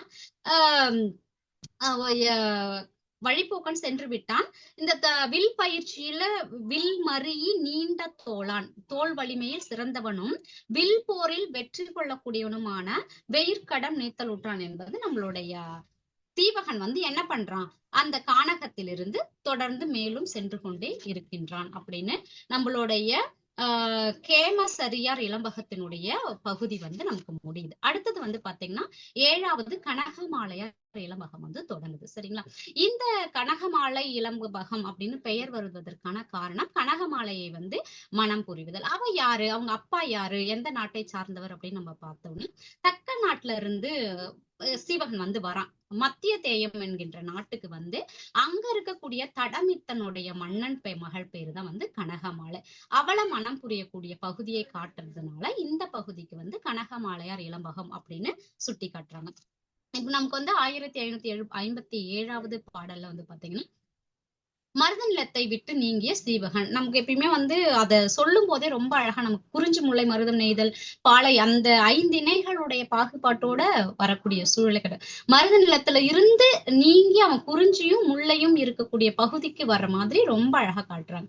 எப்படி வந்து ஊடல் பொழுது மருதத்துல நிகழுமோ அங்க ஒரு பிரிவு இருக்கும் இல்லைங்களா, அந்த பிரிவு வந்து ஊடல், பரத்தையர் பிரிவால ஏற்படக்கூடிய ஊடலாக இருக்கும். இந்த இடத்துலயும் அந்த ஒரு பிரிவு துயரத்தை வந்து அப்படியே கொஞ்சம் வந்து பதிவு செய்யறாங்க. எப்படி இருக்குது பாத்தீங்கன்னா, இறங்கு மேகலை அழ்குள் இன்கணி தொண்டைய துவர்வாய் அரங்க கூத்தின் கண் அன்பின் மனையவற்றுறன் செல்பவர் போல் பரந்த தீம்புணல் மருதம் பற்று விட்டினம் மயில் அகவும் மரங்கொள் யானையின் மத நாரமும் சுரம் அவன் செல கெழுந்தான். அவன் எப்படி வரான் அப்படின்னு பாத்தீங்கன்னா, அந்த மருத நிலத்தை விட்டு நீங்கி அங்க இருக்கக்கூடிய ஒரு மனைவியை விட்டுட்டு நீங்கி வர மாதிரி மருத நிலத்தை விட்டுட்டு வரானா. ரொம்ப அழகு பொருந்தியவள், எல்லா வளங்களையும் கொண்டிருக்கக்கூடிய ஒரு மனைவியை விட்டுட்டு பிரிந்து இந்த சீவகன் என்ன பண்றானா, அடுத்து இருக்கக்கூடிய இந்த காட்டு வழியில வர்றதுக்காக வந்து கொண்டு இருக்கின்றான் அப்படின்னு சுட்டி காட்டுறாங்க. அடுத்தது வந்து அதுக்குதான் நான் சொன்னேன் முன்னாடியே, அந்த மருத நிலத்துல பிரிவு அப்படின்னு, எப்படியும் பரத்தையர் பிரிவு மனைவி விட்டு பிரிதுதான். இங்கேயும் அந்த ஒரு மயில் ஒரு ரொம்ப நுணுக்கமா நூல் இழையில அப்படியே சுட்டி காட்டியிருப்பாரு, மனைவியை விட்டு பிரியும் சீவகன் அப்படின்னு சொல்லி அந்த மருத நிலத்தை விட்டு பிரிந்து வருகின்றான். மலர்ந்திருந்த மரங்களிடையே செல்லும் சீவகன். ரொம்ப நிறைய காட்டு பகுதி அவர் போகக்கூடியது. சோ அப்படியே அந்த பகுதியை பாத்தீங்கன்னா கண் முன்னாடி அழகா கொண்டு வர்றாரு. இந்த அடர்ந்த காடு பச்சை பசேல்னு இருக்கக்கூடியது, எல்லா மரங்களுமே பூத்து குலுங்கி இருக்குது. ஒவ்வொரு மரங்களுடைய அந்த பூத்து குலுங்கி இருக்கக்கூடிய தன்மை எல்லாம் காட்டும் போது அப்படியே நம்மளே அங்க போய் நின்றுட்டு இருக்கிற மாதிரியான ஒரு சூழல். என்னென்ன மரங்களை அழகா காட்டுறாருன்னு பாத்தீங்கன்னா, களவ மா மயில் எருத்திற் கடிமலர் அவிழ்ந்தன காயா. காயா மலர் அப்படின்னு நமக்கு ஒரு மரம் இருக்கு, சங்க காலத்துல இருந்து, சங்க இலக்கியத்துல இருந்தே காட்டப்படக்கூடியது. இந்த காயா மலர் பாத்தீங்கன்னா ரொம்ப அப்படியே நீல கலர்ல, நானு பிள்ளைங்களுக்கு வகுப்பு எடுக்கும் போது காயா மலர்னு ஏன் பேர் வந்துச்சு, சரி என்ன 99 மலர்களை பத்தி கையெழுத்து பிரதிக்காக பிள்ளைங்க ரெடி பண்ணிட்டு இருந்தாங்க. அப்ப பார்க்கும்போது கொண்டு வாங்கப்பா, என்ன மாதிரி இருக்கு, காயா மலர்னு பேர் வச்சிருக்காங்களேன்னு சொல்லிட்டு தேடும் போது ரொம்ப அழகா அந்த காயா மலர் வந்து அப்படி பூத்து குலுங்கிருக்கூடிய நீல வண்ண நிறத்துல இந்த இடத்துல நம்ம காட்டுறாங்க. அந்த மயிலுடைய கழுத்தினுடைய நிறம் எப்படி வந்து ஒரு நீல நிறத்தையும் ஒரு ஆரஞ்சு ஒரு வெண்மையும் கலந்த மாதிரி இருக்கும், நல்ல டார்க்கா. அதை போலவே அந்த மரம் முழுக்க பூத்து குலுங்குது. பாத்தீங்கன்னா சரி இதுல ஏன் காயான்னு பேர் வச்சிருக்காங்கன்னா, அந்த மரத்திற்கு காரண பெயர், அந்த மரம் காய்க்காது, பூ மட்டும்தான் பூத்திருக்கும். அதனாலதான் காயா மலர். எப்படிதான் இப்படி எல்லாம் பேர் வைக்க நம்ம தமிழர்களுக்கு தோன்றுச்சோ அப்படின்னு எனக்கு அந்த இதழ தொடங்கும் போது எனக்கு அது தோணுச்சு. இப்ப இந்த இடத்துலயும் காயா மலர் வந்து அந்த மயிலினுடைய கழுத்து மாதிரி இருக்கக்கூடியது வழிநெடுக பூத்து குலுங்கி கொண்டு இருக்கின்றதாம். அழகிய நீல மணி வண்ணம் அப்படின்னு சொல்றாங்க. அப்ப நமக்கு என்னதான் பட்டுப்புடவை எல்லாம் கடையில போய் எடுக்க போனாலும் அந்த மயில் நிறத்துல எடுக்கிறதுதான் வந்து பெண்களுக்கு ரொம்ப பிடித்தமான ஒரு நிறமாக, அந்த மயில் கழுத்து மாதிரி இருக்கக்கூடிய கலரா கொடுப்போம். ஏன்னா நீலம் நிறமும் இருக்காது, ரொம்ப கத்திரிப்பு கலர்லயும் இருக்காது, ரெண்டும் சேர்ந்த மாதிரி இருக்கு. அதே மாதிரி அந்த காயாம் பூவும் அப்படிதான், அந்த மாதிரி மரம் முழுக்க பூத்து இருக்குங்க. எந்த விதத்துலயும் ஒரு இலகுலா தெரியுதா அப்படின்னு பார்த்தோம்னா இல்ல, வெறும் பூ மட்டும்தான் இருக்கு. அப்படிப்பட்ட அந்த காயாம் மலர்கள் ஃபுல்லா வந்து அங்க பூத்து இருக்கிறதா. அடுத்தது வந்து பாத்தீங்கன்னா, கோங்க மரங்கள் எல்லாமே எப்படி இருக்குது அப்படின்னு பாத்தீங்கன்னா, அப்படியே பணிவா வந்து குனிஞ்சுக்கிட்டு இருக்குதான் கோங்க மரங்கள் எல்லாம். அது தலை கவிழ்ந்து இருக்கிறது என்னன்னா, அரசன் இப்படி நடுவுல போறானா, மற்ற மன்னர்கள் எல்லாம் சிற்றரசர்கள் எல்லாம் தலை வணங்கி தன்னுடைய தலை கவிழ்த்து நிற்பது போல வரிசையாக நின்று கொண்டு இருக்கிறார்கள் அப்படின்னு சுட்டி காட்டுறாங்க. அடுத்தது வந்து பாத்தீங்கன்னா கடம்ப மலர்கள். அதெல்லாம் எப்படி இருக்கணும், நல்லா கடம்ப மரம் வந்து நல்லா ஸ்ட்ராங்கா இருக்கும். அது வந்து பின்னாடி வந்து அரசன் முன் போக சீவகன் போறான், அவனுக்கு பின்னாடி வந்து அப்படியே நல்லா வளப்பத்தோடு இருக்கக்கூடிய வீரர்கள் எப்படி வந்து காவலர்கள் வருவாங்களோ அதே போல அந்த கடம்ப மரங்கள் பூத்து அப்படியே என்ன இருக்கா அடர்ந்து வளர்ந்து இருக்கின்றன. அந்த காட்டு வழியாக சீவகன் வந்து சென்று கொண்டு இருக்கிறான் அப்படின்னு குறிப்பிடுறாரு. களவ மாயிருள் எருத்திற் கடிமலர் அவிழ்ந்தன காயா உலக மன்னவன் திருநாள் ஒளி முடி அணிந்து நின்றவர் போல். அவங்க எல்லாம் முடி சூட்டிருக்காங்க, ஆனா என்ன பண்றாங்க, கொஞ்சம் தலை கவிழ்ந்து இருக்கின்றார்கள். பலவும் பூத்தன கோங்கம் பைந்துகில் முடி அணிந்தவர் பின் உளவும் காஞ்சுகியவர் போர் பூத்தன மரவங் மங்கொருங்கே அப்படின்னு அந்த பூ வந்து சொல்றாங்க. அடுத்தது வந்து பாத்தீங்கன்னா நமக்கு சந்தன மரங்கள் நிறைந்த மலை. அடுத்தது மிக உயரமாக வளர்ந்திருக்கக்கூடிய சந்தனத்துக்கு நமக்கு பெயர் போனது வாசம். ஆனா அந்த வாசத்தையே வந்து ரொம்ப அழகா அதுல எப்படி வந்து தேன் எல்லாம் கூடு கட்டி வச்சிருக்குங்க, அதுல இருந்து தேன் எப்படி சிந்தி அந்த மலைகள்ல விழுந்து சிதறுகின்றன என்று ரொம்ப அழகா குறிப்பிடுறாரு. ஓங்கு மால் வரை, மிக உயரமாக இருக்கக்கூடிய மால் என்பது எப்படி வந்து நமக்கு நம்மளுடைய ஓங்கி உலகளந்த உத்தமன் பெயர்பாடி அப்படின்னு ஆண்டாள் சொல்லி மாவலி சக்கரவர்த்தியினுடைய ஆணவத்தை அழிப்பதற்காக பூமியை ஓரடியாகவும் வானத்தை ஓரடியாகவும் உன்னுடைய ஆணவத்தை இன்னொரு அடியாலையும் வணங்கினானோ அதை போல என்ன பண்றோம், மிக உயரமாக வளர்ந்து இருக்கின்றன அப்படின்னு சொல்றாங்க. ஓங்கு மால்வரை வரையாடு உழலி. நாங்க நிறைய என்ன பண்ணிட்டு இருக்கேன், நிறைய மலையாடுகள் எல்லாம் என்று மேய்ந்து கொண்டு இருக்கின்றன. உடைந்தூக்கும் பெருந்தேன், அதுல இருந்து உடைஞ்சு விழுந்த அந்த தேன் தாங்கு சந்தனம் தளர தழுவி வீழ்வன தகைசால், அதுல இருந்து சிதறுது. அதுல இருந்து பாத்தீங்கன்னா ஆங்கன் மாலும் களப்பான் ஆழி சக்கரமோடேந்தி தேங்கோள் மார்பிடை திளைத்த குறுஞ்செம்பொன் ஆரம் மொட்டுளவே. அந்த எப்படி திருமால் வந்து தன்னுடைய மார்பிலே சங்கு சக்கரத்தை ஏந்தி கொண்டிருக்கக்கூடிய ஆரத்தை தன் கழுத்திலே சூடி கொண்டிருக்காருன்னா அதை போல இந்த பெரும் மலையில இருந்து விழுந்த தேனாகப்பட்டது அந்த உயரமாக வளர்ந்திருக்கக்கூடிய சந்தன மரத்திலே விழுந்து அதுல இருந்து சிதறி போய் கிடக்கின்றன என்பதாக சுட்டி காட்டிட்டு போறாங்க. சரிங்களா? அடுத்து வந்து பாத்தீங்கன்னா வெண்மையான மேகங்கள் தவழும் மலை. இந்த இடத்தை குறிப்பிடும் போது எனக்கு ரொம்ப எப்படி அந்த இயற்கை காட்சி நம்ம எல்லாம் ஊட்டி கொடைக்கானலுக்கு போன மாதிரியான ஒரு சூழல் தான். அந்த அளவுக்கு அந்த வெண்மேகங்கள் எல்லாம் அந்த மலை வந்து தழுவிக்கிட்டு இருக்கா. அதுல இருந்து ஊத்துது இல்லைங்களா தண்ணி, அது வந்து இந்த பாம்பு சட்டையை உரிச்சு வச்ச மாதிரி அப்படி ஊத்துது இல்லைங்களா தண்ணி.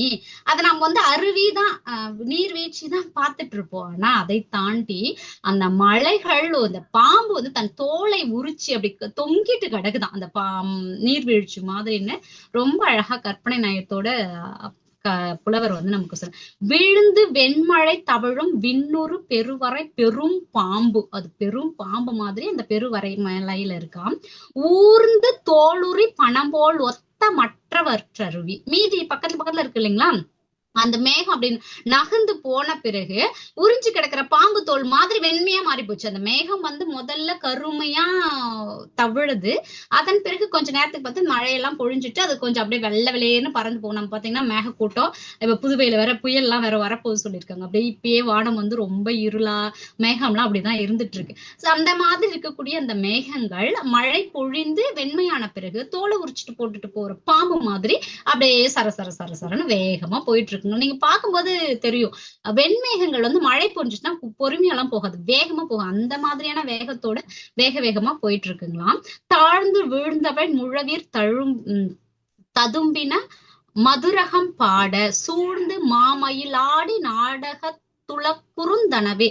நாடக மாந்தர்கள் இருக்கிறாங்க இல்லையா, அவங்கள எல்லாம் நீங்களா நடனம் ஆடுறீங்க, நீங்களா டான்ஸ் பண்றீங்க அப்படின்னு ஒரு ஏளன கேள்வி கேட்கிற மாதிரி அந்த தாளத்துக்கு அருவியில ஊற்றக்கூடிய அந்த தாளத்துக்கு அந்த இசைக்கு மயில் ஆட கானகத்துல இருக்கக்கூடிய குயில்கள் எல்லாம் கூவை, இது எல்லாமே பாட்டு மேளத்தாளம் எல்லாம் ஆட்டம் பாட்டமா கொண்டாட்டமா போயிட்டு இருக்கு. அதுங்க எல்லாம் பண்றது என்னன்னா இந்த இசை கலைஞர் ஆட்டம் பாட்டம் எல்லாமே செய்யறாங்க இல்லைங்களா, எதுவுமே சரியில்லைங்க அப்படின்னு சொல்லாம சொல்லிக்கிட்டு இருக்குதுங்களா. அததான் அந்த இடத்துல குறிப்பிடுறாங்க. அடுத்தது பாருங்க, அளவற்று விளைந்து செழிந்த பயிர்கள். நிறைய பயிர்கள் எல்லாம் ஒண்ணு இல்லைங்க.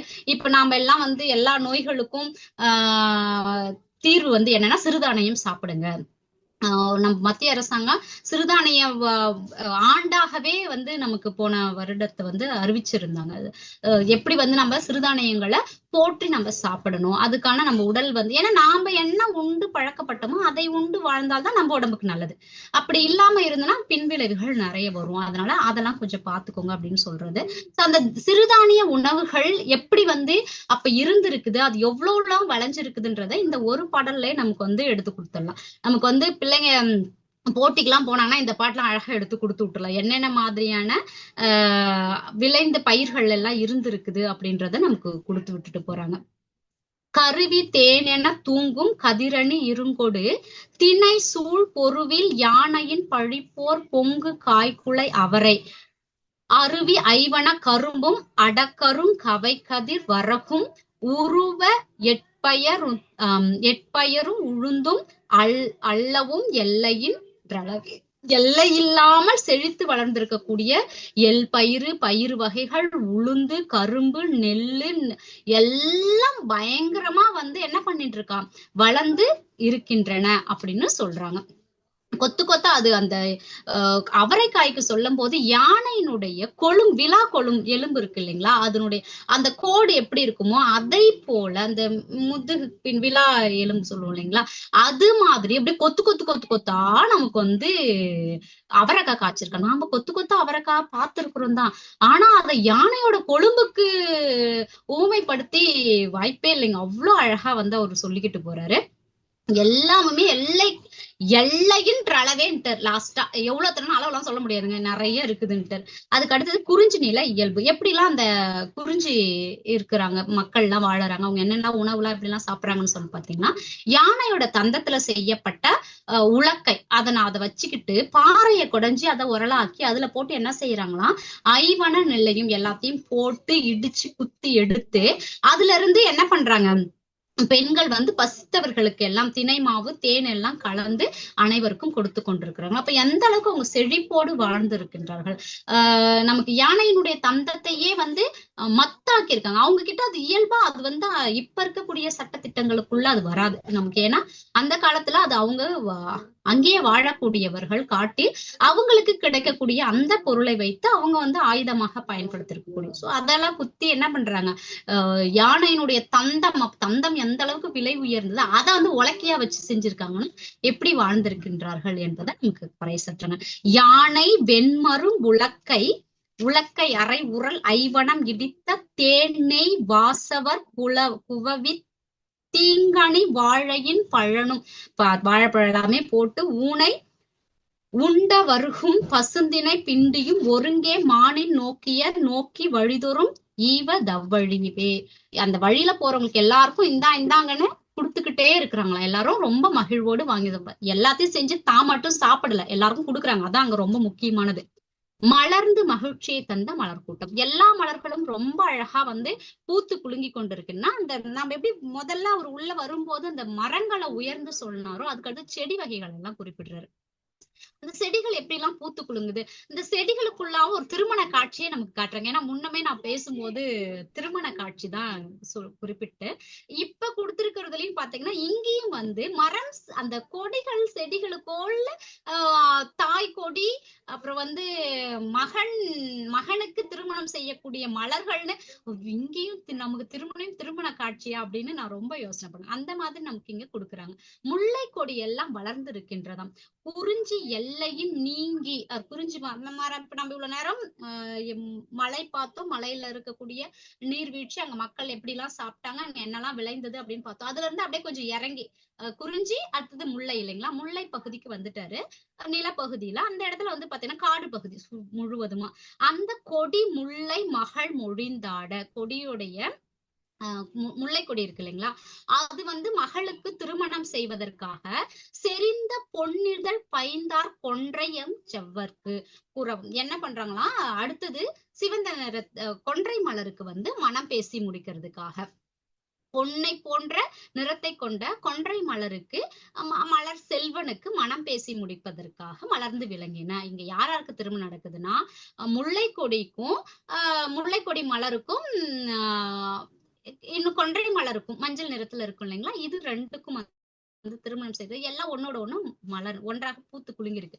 அடுத்தது பாத்தீங்கன்னா அவங்க பேசிக்கிறாங்களாம், செங்காந்தல் மலர்கள் விரிந்து செறிந்த செவ்வை குரவம் அறிந்து பாவையை கொடுப்ப தோன்றி, நான் என் பொண்ணை கொடுக்குறேன்னு அது தோன்றி அருஞ்சுடர் தாங்க வந்து பூத்து இருக்கு. அது என்ன பூ அப்படின்னு பாத்தீங்கன்னா, விளக்கு மாதிரி மங்கள விளக்கு. திருமணம் நடக்கணும்னா விளக்கு எல்லாம் ஏத்தி வச்சிருக்கோங்களா, நம்மளுடைய அகநானூற்று பாடலே வந்து நம்மளோட திருமண காட்சி வந்து எப்படி எல்லாம் நடக்கும் அப்படின்னு நமக்கு வந்து அழகா எடுத்து காட்டியிருப்பாங்க. அந்த பாடல்ல வந்து விளக்கேற்றின்னு தான் காலையில சூரியன் வர்றதுக்கு முன்னமே இருளோட இருக்கக்கூடிய அந்த வேலையில விளக்கொலி ஏற்றின்னு குறிப்பிடுவாங்க. அந்த மாதிரி இங்க விளக்கொலி என்ன பூ பூத்து வச்சிருக்காங்க அப்படின்னு பாத்தீங்கன்னா, செங்காந்தல் பூவை பெண்களுடைய விரலுக்கு ஒப்புமைப்படுத்தக்கூடிய அந்த செங்காந்தல் பூ அப்படி பூத்து இருக்கு. அது பாத்தீங்கன்னா அது வந்து அகல் விளக்கு ஏற்றி வச்சுமே சிவந்த நிறத்தை உடையதா இருக்கான்.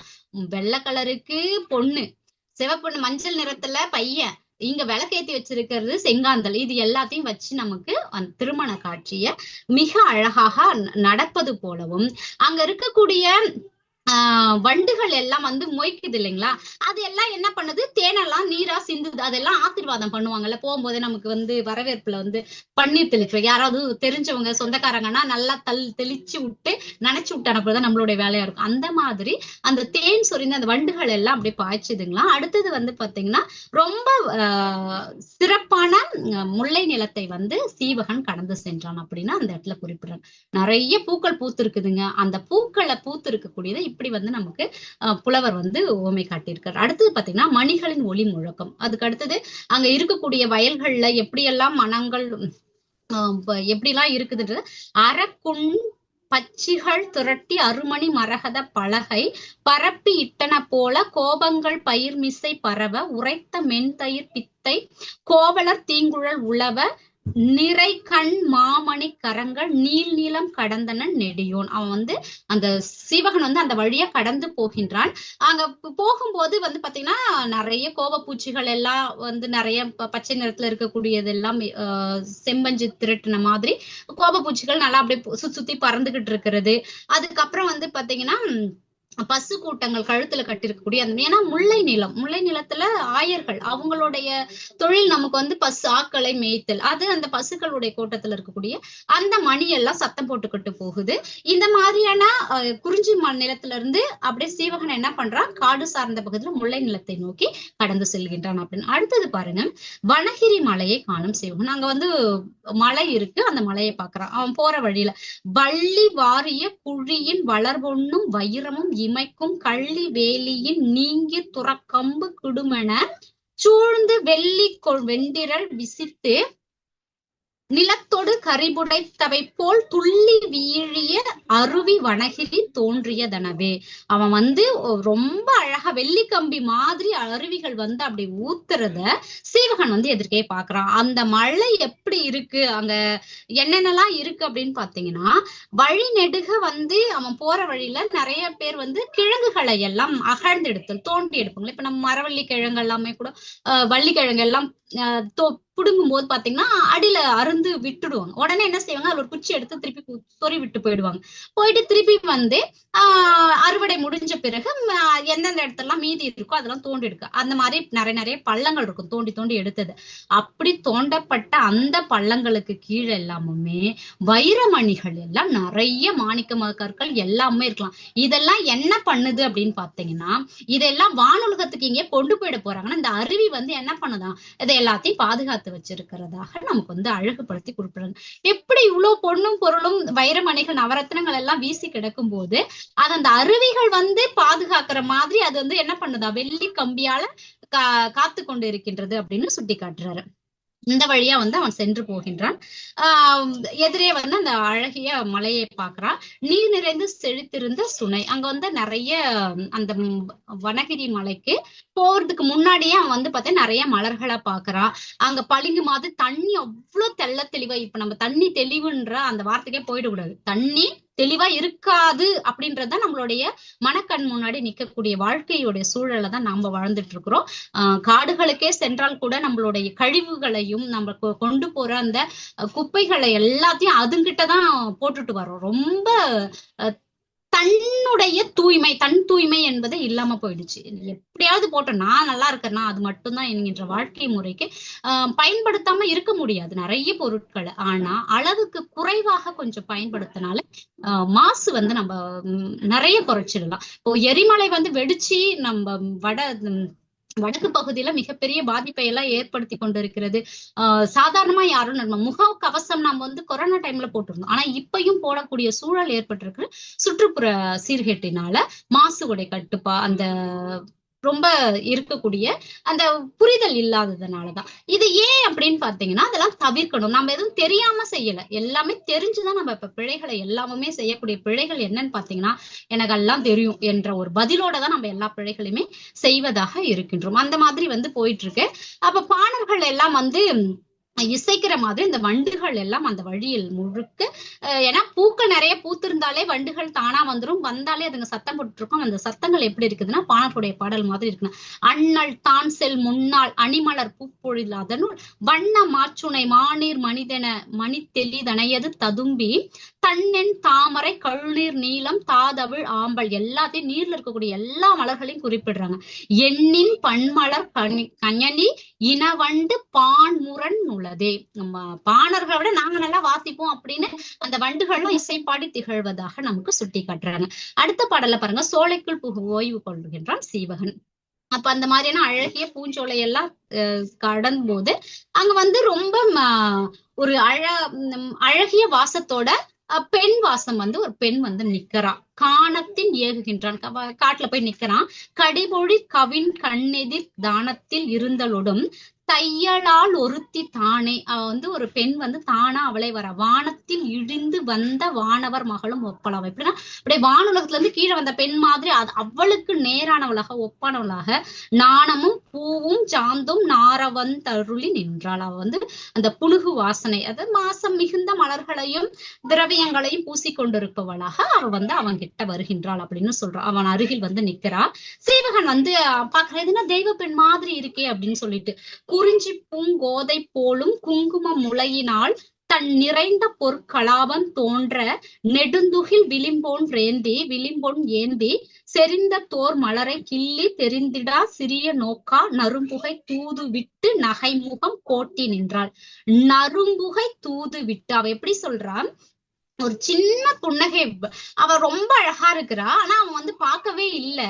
அதனால ஒரு சின்ன புன்னகையை பூத்து அவனை வந்து தன்னை கவரலாம் அப்படின்னு பாக்குறான். ஆனா அவன் வந்து எதுக்குமே திரும்பி பார்ப்பவனாவாக இல்லை. அவனை மட்டுமே இவன் என்ன பண்ற, அப்படியே கடைக்கண்ணால பார்த்துட்டு நிக்கிறான். நகைமுகம் கோட்டி நின்றாள். என்ன அப்படின்னு ஒரு ஸ்டைலா ஒரு நிக்கிறாளாம். பெண்ணின் நறுமணத்தில் ஈர்க்கப்பட்ட சீவகன் அவன் வந்து இன்னமும் ஒரு வாசம் வருது, என்ன அது என்பதாக அவன் பாக்குறான். அணிகள அறவத்தாலும் அமிழ்துர நாற்றத்தாலும், அவன் நிறைய போட்டிருக்கக்கூடிய அந்த அணிமணிகள், அவ போட்டிருக்கக்கூடிய அந்த நாற்றம் என்பது இங்க வாசத்தை குறிக்கக்கூடியது. பணிவரும் சிங்க நோக்கி பனையரும் துள்ளர நோக்கி, அவன் அப்படியே பாக்குறான். பணிவரும் அந்த இந்த இடம் ரொம்ப அழகா குறிப்பிட்டிருந்தாருங்க. சிங்க நோக்கீர், அப்படி ஒரு சிங்கம் ஒரு பார்வை பார்த்தா எப்படி இருக்குமோ அந்த மாதிரி அப்படி ஒரு லுக்கு ஸ்ட்ரெயிட்டா பாக்குறாராம். சிங்க நோக்கீர் பனையெழுந்துற நோக்கி, அவளை என்ன பண்றான் பார்க்கின்றான். மணிமல நாகஞ்சாந்து வழையோடு மரவ நீழர் துணிவரும் சாயல் நின்றால் தோன்றல் தன் கண்ணீர் கண்டான். அப்படி அவ வந்து பாக்குறா சிங்க பார்வை, ஆனா அப்படியே கழுத்தை வந்து அப்படி லைட்டா திரும்பி பாக்குறான். ஒரு சிங்கம் படுத்துக்கிட்டு இருந்து பார்த்தா எப்படி பாக்குமோ அதை போன்றவனவாக சீவகன் வந்து அங்கே இருக்கின்றான் என்று குறிப்பிடுறாங்க. அடுத்தது பாருங்க, அனங்கமா வீணை எனும் நங்கை. அந்த பெண்ணுடைய பேர் வந்து அனங்கமா அப்படின்னு குறிப்பிடுறாங்க. கண்டவன் கண்ணின் நோக்க நடுங்கித்தன் காதில் தாழ்ந்த குண்டலமும் சுடர ஒழ்கி கொடிநடு குற்ற தொப்பம் நுண்துகிர் போர்வை சோர நுழைமழை மின்னின் நிற்ப என் திசை மருங்கும் நோக்கி இயங்கிகொள் இவள் மற்றென்றான். இவ வந்து ஒரு பெண் தான், அவ ரொம்ப அழகா இருக்கிறா பார்த்துட்டான். ஆனா இவ ஒரு உண்மையான பொண்ணா அப்படின்றது அவனுக்கு சந்தேகம் வருது. தெய்வ பெண்ணா இருப்பாளோ அப்படின்னு அவன் சந்தேகப்படுறான். அடுத்தது பாருங்க, பெண்மை நலம் முற்றும் பெற்றவள். இவ வந்து ஒரு தெய்வ பெண்ணாதான் இருப்பா அப்படின்னு சீவகன் நினைக்கிறான். அவளுடைய கண் எப்படி இருக்குது அப்படின்னு பாத்தீங்கன்னா அன்புகள் மாதிரியும் புருவத்தை வந்து வில்லாகவும் கொண்டு சீவகத்தினுடைய மனத்திற்பத்தை உடைக்கணும் அப்படின்னு சொல்லி என்ன பண்றா, அவனுடைய மனதை கலைக்கணும் அப்படின்ற மாதிரியான ஒரு எண்ணத்தோட அவ வந்து நிக்கிறா. அப்ப சொல்றாங்க, எண்ணத்தில் இயக்கி என்றே, அவ வந்து ரொம்ப தெய்வ பெண், இயக்கினா தெய்வ பெண் சொல்லுவாங்க, இயக்கி என்றே இருப்பம் மற்ற எழுதலாகா வண்ண பூ கண்கள் அம்பா. அந்த கண் எல்லாம் அப்படியே பூ மாதிரி இருக்காது, அதுல வந்து ரொம்ப அழகா காம்புகள் இல்லாத பூக்களா கண்கள். காம்பு இருந்தா தானங்க அது நம்ம பூன்னு சொல்லுவோம். அப்படி எப்பயுமே வந்து சித்திரம் வரையணும்னா ஓவிய ஆசிரியர்கள் சொல்லக்கூடிய முதல் குறிப்பு, நீங்க ஓவியத்துல அந்த இலைகள் பூக்கள் வரையும் போது காம்பு இல்லாம வரைஞ்சா அது வந்து ரியலிஸ்டிக்கா இருக்காது, ரியலா இருக்காது அப்படின்னு சொல்லி கொடுப்பாங்க. அதே மாதிரி இங்க இவரு சொல்றாரு புலவர், அந்த கண் வந்து எப்படி இருக்குன்னா காம்பு இல்லாத கண் மாதிரி அழகிய பூக்களால் இருக்குது. அந்த கண்கள் காம்பு இல்லாத பூக்கள் அப்படின்னு சொல்லி, கண்கள் அம்பாக வானுதர் புருவம் வில்லா வளைத்து அவள் வந்து அவனை நோக்குகின்றாள். அப்படி சீவகன் மேல் பாய்ந்த மன்மதம், எப்படியாவது இவனை நாம பார்க்கணும் அப்படின்னு சொல்லி அவன் என்ன செய்யறா, முறுவல் முன் சிறிய தோன்றா முகை நெறி தனைய உண்கண் அவன் அப்படியே விழுங்கும்பதாக பார்த்து குறுநெறி பயின்ற கூந்தல் குறும்பல்களாவிய கொல்லா சிறுநுதர், அவள் சின்ன நெற்றியையும் ஏறா சேர் அவளுடைய அழகெல்லாம் குறிப்பிடுறாங்க. அவ கண் எப்படி இருக்கு, நெற்றி எப்படி இருக்கு, முகம் நிலவு போலவும், அழகிய நெற்றி வந்து பிறை போலவும், 3ஆம் பிறை எவ்வளவு சின்னதா இருக்குமோ அது மாதிரி இருக்கா இல்லையா, நெத்தி தெரியவே இல்லை, அந்த மாதிரி இருக்கும். அவ்வளவு அழகு கொண்ட அந்த அழகிய கூந்தலை எல்லாம் கொண்டிருக்கக்கூடிய அரியுனாராவி போழும் அணங்கனை கனையும் எய்தால், அவன் மேல வந்து ஒரு மன்மதனுடைய அம்பாகிய பூ மலராலா செய்யப்பட்ட அம்பை வந்து வீசுவதற்கு தயாராக இருக்கின்றாள். சீவகனுடைய சிந்தனை வருது. வடுப்பில வளைய கண்ணால் வல்லவள் எழுதப்பட்ட மடத்திடை பாவை போன்றோர் நோக்கினளாகி நிற்ப, அவ வந்து எப்படியாவது நான் உன்னை வந்து வீழ்த்தி விடுவேன் என்பது மாதிரி அப்படி பார்த்துட்டு நிக்கிறா. ஒரு ஓவியனால வரையப்பட்ட அழகிய ஓவியம் போல இருக்கின்றாள். அப்படியே அசையாம நிக்கிறான். ஓவியம் அசையுங்களா? அசையாது. எப்படி வந்து நமக்கு கம்பராமாயணத்துல சுட்டி காட்டும் போது புனையா ஓவியம் அப்படின்னு ஓவியம் மாதிரி தாமரை மாதிரி இருக்கின்றான் ராமன் சொல்லி சுட்டி காட்டுவாங்களா, அந்த மாதிரி இந்த இடத்துல அவர் எப்படி சொல்றாருன்னா புனையா ஓவியம் போல அப்படின்னு சொல்றாரு. அந்த பெண் வந்து ஓவியினால் வரையப்பட்ட அழகிய பாவை போல இருக்கக்கூடியவள், அசைவற்று இருக்கின்றாள். மடத்தகை குறிப்பு நோக்கி மனத்தினிது சிந்திக்கின்றான். இவ வந்து உண்மையா எப்படி ஒரு பெண்ணாக இருப்பாளா, இவ்வளவு அழகுவளாக இருக்கின்றாளே அப்படின்ற மாதிரி அவன் பார்த்து கொண்டு இருக்கின்றான். நம்ம அடுத்தது மனசுக்குள்ள தோணுது, பார்த்துட்டா இந்த பெண் இவ்வளவு அழகா இருக்கிறாளேன்னு ஒரு எண்ணம் வந்துருச்சு. அடுத்த நிமிஷமே நினைக்கிறான், இளமை நிலையானதன்று. இந்த இளமை எப்பயுமே என்ன பண்ணாது, நிலைத்து நிற்காது. நெஞ்சமே நீ இளமை காலத்துல ஆடவர்கள் மனமுள்ள மலர்களை சூடி இருக்கக்கூடிய அந்த கற்பூர வாசம் எல்லாம் இருக்கக்கூடிய இந்த பெண்களுடைய தோள்களை தழுவி கிடப்பார்கள். அது வந்து என்ன பண்ணாதுன்னா நிலைத்தது கிடையாது. எது நிலையானது அப்படின்னா மனதை முன்னிலைப்படுத்த. நீ இத வந்து முதல்ல தெரிஞ்சுக்கோ. கடிமாலை சூடி கருப்பூர முக்கி தொடைமாலை மென் முளையார் தோல் தோய்ந்த மைந்தர், பெண்களை தழுவி இருக்கக்கூடியவர். கடைமாலை மற்றவரே கண் புதைப்ப செல்லும் நடைமாலை திவ்வுலகம் நன்றறியோ நெஞ்சே. நீ வந்து தயவு செஞ்சு நல்லா தெரிஞ்சுக்கோ, மனசை முன்னிலைப்படுத்தி சொல்றாரு. பெண்களோட இருத்தல் என்பது நிலையானது அல்ல என்பதை புரிந்துகொள் மனமே, அது அப்படின்னு சொல்லிட்டு இந்த இளமை நிலை இல்லாதது. அது இளமை வந்து எப்பயுமே ஆசைக்குதான், இளமைனாலே ஆசைதான். அந்த ஆசை நிலை இல்லாததுன்னு மனசை நீ தெரிஞ்சுக்கோ அப்படின்னு சொல்லிட்டு கடைசி இறுதி பாடல்ல சிறகிழந்த பறவையாவர். அவங்க எப்படின்னா இந்த இளமை காலம் என்பது எப்படி இருக்கப்பட்டதுன்னா சிறகை இழந்த ஒரு பறவை எப்படி வந்து இருக்குமோ அதெல்லாம் பறக்க முடியுமா? பறவைனாலே அதுக்கு என்ன பொருள் நமக்கு? அது வந்து பறக்கும், அதுக்கு சிறகு இருக்கும். அது இருந்தாதான் அது ஒரு இடத்துல இருந்து இன்னொரு இடத்துக்கு போகும். அது வாழ்க்கையே சிறகு தாங்க. அப்படி இல்லைன்னா அது பறவையிலே வராது, அது வாழவும் முடியாது. அதை போலதான் நீங்கள் உங்களுடைய இளமை காலத்தை எதில் செலவழிக்கின்றீர்கள் என்பதா கொடுப்பேன். நெஞ்சமே நீ வந்து நாவி அகலம் எழுதி நறுநுதலார், ரொம்ப அழகிய பெண்கள் மார்பிலே பூசிக்கொண்டிருக்கக்கூடிய வாசம் மிகுந்த புணுகை எல்லாம் பூசிக்கொண்டு ஆவி தளிர்ப்ப அவர் மேல் துஞ்சினார், தோல் துஞ்சினார். அந்த பெண்களோட கூடி நிற்கும் போது உயிரே அவள் தான் அப்படின்னு நினைச்சு துய்யும் போது தூவி ஒளி புள்ளிர் தோன்றி துயர் உழுப்ப. ஒரு புள்ளினம் என்பது பறவை, அதனுடைய சிறகுகள் இல்லாமல் போனால் எப்படி அது வந்து இருக்குமோ அதை போலதான் காவி நெடும் கண் புதைப்ப தாங்கவள் கள்வர் நெஞ்சே. இந்த இளமை என்பது நம்மை விட்டு போயிடுச்சு அப்படின்னா முதுமையில் வந்து அந்த சிறகு இல்லாத பறவை மாதிரிதான் நாம முதுமை காலத்துல வாழ்வோம். அப்ப அந்த பெண்கள் நம்மளோட இருக்க மாட்டார்கள். எனவே நெஞ்சே நீ எது நிலையானது என்பதை அறிந்து நடப்பாயாக என்று தன் நெஞ்சிற்கு கூறுவதாக சீகவன் வந்து குறிப்பிடுறாரு. ரொம்ப அழகா திருத்தக்கத்தேவர் இந்த இடத்துல அந்த மனதை முன்னிலைப்படுத்தி நிலையானது எதுன்ற அந்த ஓமையை கொண்டு வந்து நிற்கும் போது இந்த 2 பாடல்களுமே ரொம்ப அழகா, நிலை இல்லாதது இந்த உலகம், அதே மாதிரி நிலை இல்லாதது இளமை. பெண்களோடு இருக்கும் அந்த வாழ்வு மட்டுமே சிறந்தது அப்படின்னு நீ நினைக்காத. ஏன்னா அது இளமை காலத்தை, முதுமை வந்து கண்டிப்பா வரும். அந்த முதுமை வந்ததுன்னா சிறகில்லாத பறவை மாதிரிதான் நம்மளால எதையுமே செய்ய முடியாது. பெண்களும் நம்மை விட்டு நீங்கி விடுவார்கள். நெஞ்சமே நீ கொஞ்சம் அதை கவனத்தில் கொள்வாயாக. அப்ப நீ இருக்கும் போது என்ன செய்ய முடியுமோ செய்யி. முன்னாடி இருந்த நமக்கு முன்னாடி இளமகத்துல பார்க்கும்போது எப்படி நீ இளமை வாழ்வு இருக்கும்போது நீ பொருளை கொடுன்னு சொன்னாரு. இந்த இடத்துல நமக்கு வந்து பாத்தீங்கன்னா இளமை என்பது என்ன, அது இருக்கும்போது நீ எப்படி வாழணுன்றத உணர்ந்து வாழு என்கின்ற அறக்கருத்தை மிக அழகாக வந்து நமக்கு இந்த பாடல் வழியாக உணர்த்திருக்கின்றார். இதை இந்த ஒரு அரிய வாய்ப்பை நல்கிய லட்சுமி தத்தை அம்மா அவர்களுக்கும் இந்த இணைய வழி நிகழ்வை தொடர்ந்து சிறப்பாக நடத்தி கொண்டிருக்கும் சான்றோர் பெருமக்கள் அனைவருக்கும் நன்றி கூறி விடைபெறுகின்ற நன்றி, வணக்கம். மிக்க நன்றிங்க அம்மா. ரொம்ப அற்புதமாக தங்களுடைய உரையை அமைத்து நல்ல விளக்கங்களை வாழ்க்கையோடு பொருத்தி கொடுத்திருக்கிறீங்க. மிக்க மகிழ்ச்சிங்கம்மா. சென்னை செந்தமிழ் மன்றமும் அனைத்திந்திய சாதனை புத்தக நிறுவனமும் இணைந்து தங்களுக்கு மனமார்ந்த நன்றியை உரித்தாக்கி மகிழ்கிறோம். இத்துணை சான்றோர் பெருமக்களினுடைய ஆசீர்வாதத்தோடு நன்றி, வணக்கம். சக்கரவர்த்தி ஐயா பேசணும்னு சொல்றாங்க. வணக்கம் ஐயா. ஐயா இது இரண்டாவது முறையாக புனிதவதி அவர்களுடைய சொற்பொழிவு கேட்க வாய்ப்பு கிடைத்தது. மிகவும் புல்லட் ட்ரெயின் சொல்லுவாங்க பாரு, அந்த ஸ்பீடுல எந்த விஷயத்தையும் விடாமல் அழகாக அப்படியே பூமாலை தொடுப்பது போல மிக அழகாக பேசினார்கள்.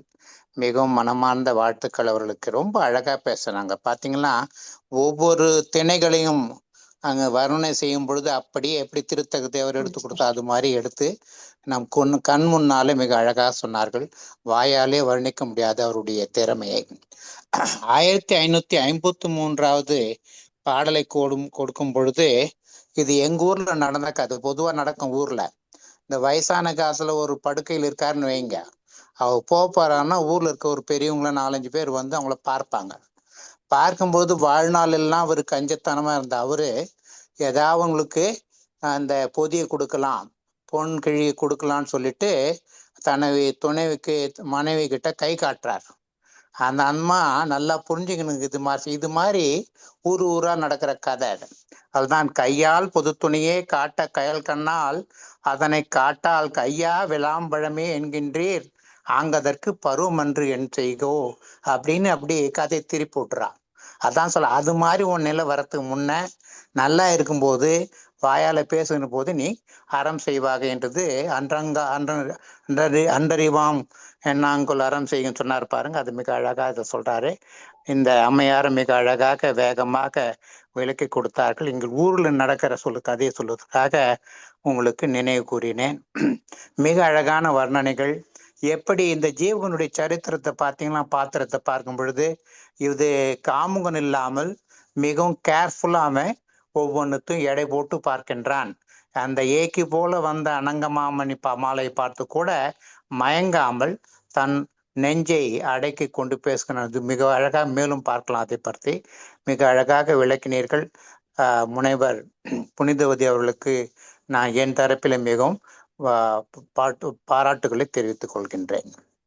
நன்றிங்க ஐயா. நன்றி, மிக்க நன்றிங்க ஐயா. எல்லோருடைய சார்பிலும் அம்மையாருக்கு வாழ்த்துக்களை தெரிவித்து மகிழ்கிறோம். சான்றோர் பெருமக்களே, நாம 65 அமர்வுகளை நிறைவு செய்திருக்கிறோம். இந்த 65 அமர்வுகளும் மிகச் சிறப்பாக நடந்து அரங்கேறி இருக்கின்றன. அடுத்து நாம தொடர இருப்பது அமர்வு 66. அதனுடைய பாடுபொருளாக 1576ஆம் பாடலிலிருந்து 1600 பாடல் வரை இன்று நாம் பார்க்க போகிறோம். அதற்காக நம்முடைய பேராசிரியர் ப. கிருஷ்ணன் ஐயா அவர்கள், இணை பேராசிரியர், தந்தை பெரியார் அரசு கலை மற்றும் அறிவியல் கல்லூரி, அது தன்னாட்சி அதிகாரத்தோடு இயங்கிக் கொண்டிருக்கிறது. இது திருச்சிராப்பள்ளியில் இடம்பெற்றிருக்கிறது. இந்த கல்லூரியிலிருந்து ஐயா எப்போதுமே நம்ம நிகழ்விற்கு தொடர்ந்து வந்து கொண்டிருக்கிறார். அவரை சென்னை செந்தமிழ் மன்றமும் அனைத்திந்திய சாதனை புத்தக நிறுவனமும் இணைந்து